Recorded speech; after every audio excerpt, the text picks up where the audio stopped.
He's entering his 4th season as head coach of Florida State football, getting set to take on LSU. Mike Norvell here on the Rich Eisen Show. How you doing, Mike? Rich, doing well, man. Appreciate you having me on. Obviously excited about Sunday night and getting the thing kicked off. Before we get to that, let's talk about you a little bit, if you don't mind. You were born in Irvin, Texas. Is that where you were raised as well? I was. I grew up in the Metroplex. I moved around, quite a few times, but for my entire, until I was 18 years old, I was in the Metroplex. Okay, so did you go to the old Texas Stadium? Did you? I did. That was the first NFL game I ever went to. I lived about a mile and a half away from it. So, do you remember? Like, what was the circumstances where you went in and you saw the hole in the roof and all of that stuff back in the day? It was pretty special. And actually, when I was playing youth league football, I got a chance to play in it. Where there was an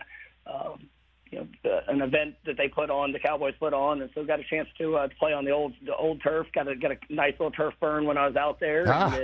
But no, it was definitely a special experience for a boy growing up in Dallas. So I'm just trying to do the math here. So was that when the triplets were in action when you were playing? They were. Okay. Yeah, that was one of my.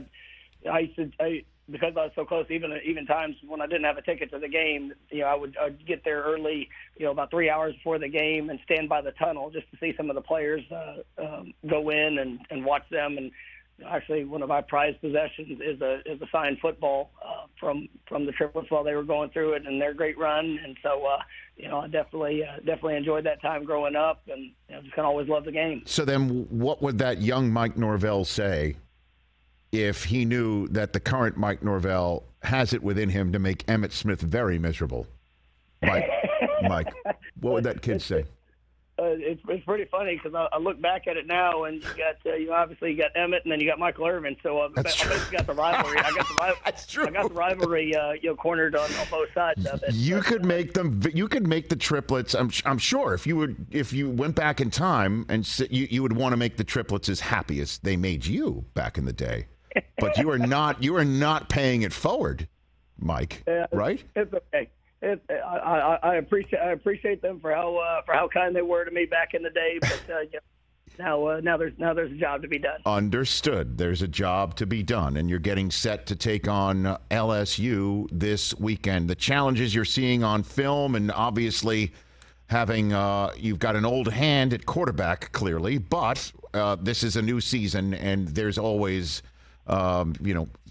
fluctuations that come with that. What are you seeing on film and the first week of the season that's your challenge in front of you? Well, I mean, we're going to play a great team, and LSU, they've got a lot of returning experience. Very talented group. Offensively, majority of their offense is back. Jaden Daniels is definitely a special player with what he can do with his arm, but then you couple that to how dynamic he is with his legs as well. They do a great job with their scheme to try to get the playmakers the ball in space. Defensively, I mean, it's a group that is very explosive, and they're impactful at the line of scrimmage. They've got good depth. They've got some newcomers that have joined the program that I think are going to make a great impact for them. And so this is going to be a great college football game. We're very excited about the team that we have. To have two top 10 teams kick it off. The opening weekend. Sunday night, the only game on television. I mean, this is what college football is all about. What excites you about your team? I think the depth, the experiences, the playmakers that we bring, and just the way that these guys are willing to work. I mean, they've really done an incredible job since January.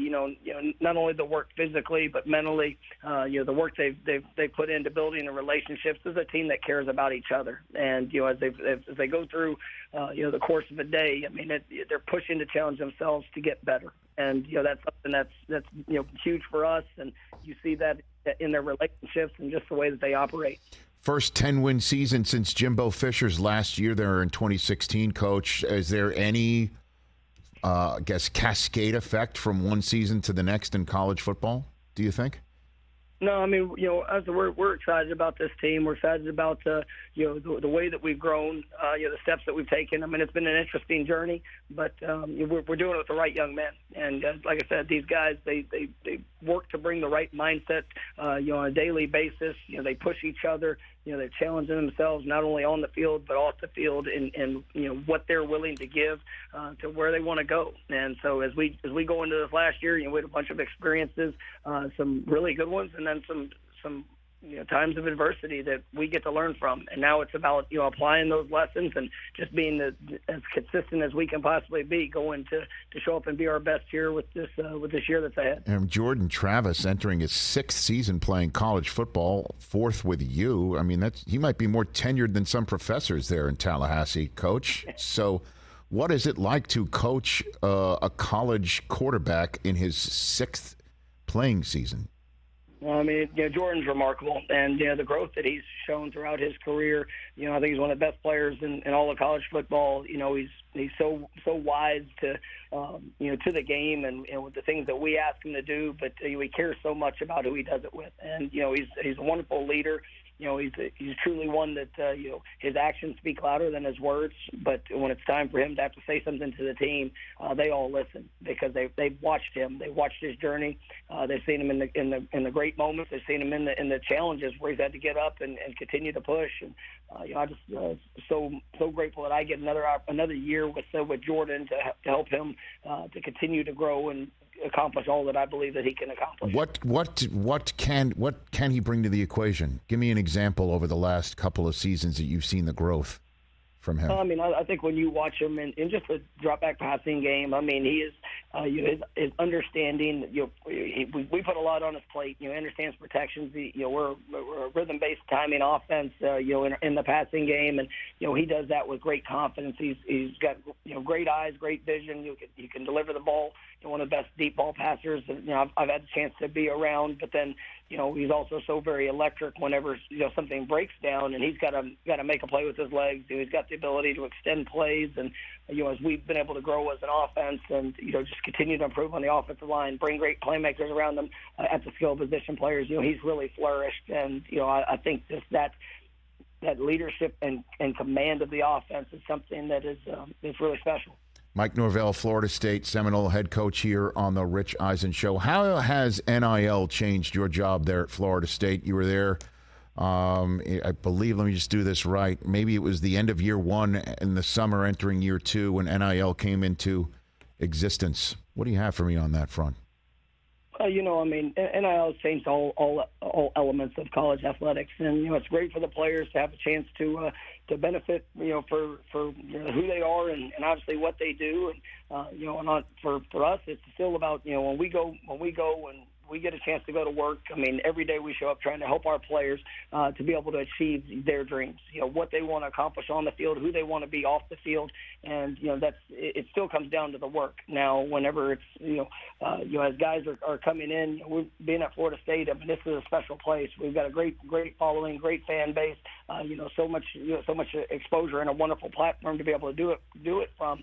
I think our players have really seen the benefits of that, and then obviously being able to help them manage just all things that from the outside of sometimes you got to be willing to say no to things that might also take your time that could keep you from what that ultimate dream is. So just trying to help best educate players in just the management of time and the focus of what they can do while still being able to capitalize on the opportunity that they have.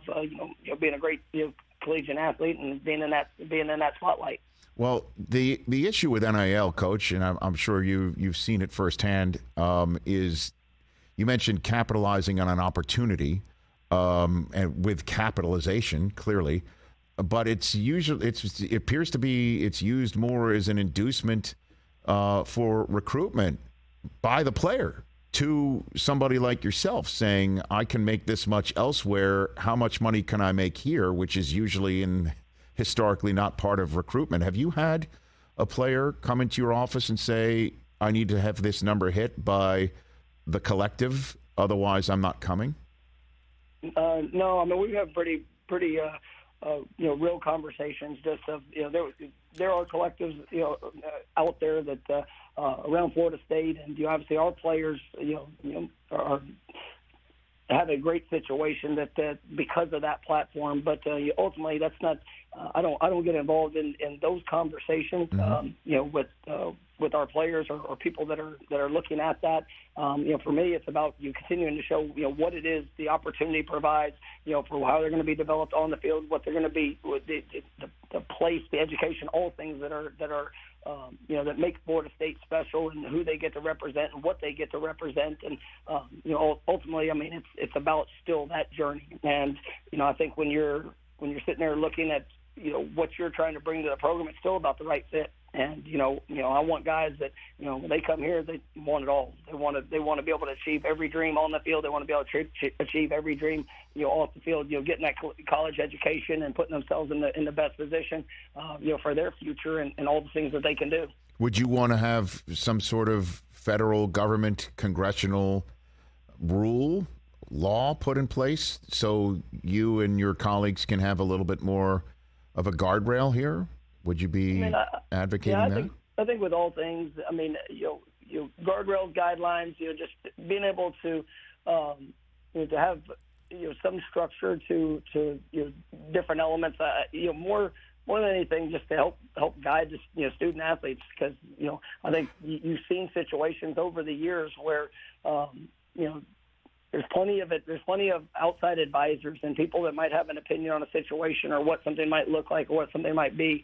And with there not being any, true overall understanding or transparency with that, there's times that you see, guys that are 18 to 22 years old, they might be receiving guidance that ultimately is, one, maybe not real, or two, is not in the best interest of what's for their future. And so, being able to have that overall guardrails, I think it can be a positive. It can be a positive for student athletes. It can be a positive for universities, and those are all things that ultimately I know are always being explored and looked at. But just trying to keep this game and the great young men that get to play it in the best position to grow and continue to have success. And as you know, Coach Norvell, the story going around college football right now is realignment and conferences of that nature, and what the ACC might add some of the remaining what we're calling the Pac-4 teams, and maybe SMU or your school, your program, a jewel that could be added elsewhere out of the ACC. What can you share about the future of this program in the conference you're about to play in right now? I mean, obviously, Florida State is a special place, and we've got a wonderful tradition, incredible legacy here in the ACC, and we're excited to continue to push and build and elevate all things within our program, within our conference. That's what we can control out there on the field. And as a football team and program, it's about continuing to push and put our best foot forward. I'm excited about this team and obviously the competitiveness of our conference here that you're going into this season. But it's a different age in college athletics, and you've seen a lot of movement, a lot of realignment and things like that, which to some point is sad. I spent 4 years in the Pac-12, and it's unfortunate to see something that had a great storied tradition and some of those legacies. To see that kind of break up, but at the end of the day, I'm here at a wonderful place with incredible support and fan base, and I'm excited for what our future holds. Do you have these conversations with your athletic director, or whenever you're around the school president? Do you find out what's going on? You don't have to share if you don't want, but I mean, are you curious yourself? I mean, I think we have unbelievable alignment here at Florida State. Incredible president, board of trustees, athletic director, and so as we move forward, I mean, I know my job. I know the responsibility that I have, and that's to help continue to get our program back to where it deserves to be among the nation's elite, and that's what my focus is on doing. And I'm just grateful for the support I get from our administration. And of course, Sunday night's pretty big on that front. You want to talk about elite? You're right. This is it. Sunday night football will be on NBC from here after that on the professional level. But here you go. This is pretty big. Right? I mean, do you got like a whole special outfit picked out, Coach? What do you think? What do you got? The visor? You got a visor? I don't know about the outfit, but okay. It's a great stage, and it's why you come to Florida State to play in games like this. A year ago, I mean, getting a chance to play this game down in the Superdome. Now, kicking off in our home state. Mm-hmm. You're here in Orlando, and this is going to be a great game, and obviously two great teams with a lot of wonderful playmakers, and just excited to be able to be a part of it. Coach, greatly appreciate the time. Let's do this more often, and thanks again for calling in, and good luck on Sunday against LSU and beyond. I appreciate you guys, and if y'all ever want to add me into a text thread, I will respond to it. Okay. Appreciate that. Right. You touched a third rail subject here, Coach. You must have overheard what we were saying before we got to you. I mean, seriously, if you're a busy guy, you get people texting you all the time, and sometimes it takes you some time to respond, right? You know what I mean? You understand? Sure, yeah. I mean, that sounds good. I mean, if that makes you feel better, but yeah. Wow. Okay. I appreciate that. Thanks, Coach. As a Florida State fan, of course, that's true. You are a Florida State fan. Text, that's true. Of course, in a heartbeat. Okay, Coach. Appreciate you guys having me on, and go Noles. Thanks very much. That's Mike Norvell, head coach of Florida State. Catch the Rich Eisen Show every single day on the Roku channel, 12 to 3 Eastern, for free.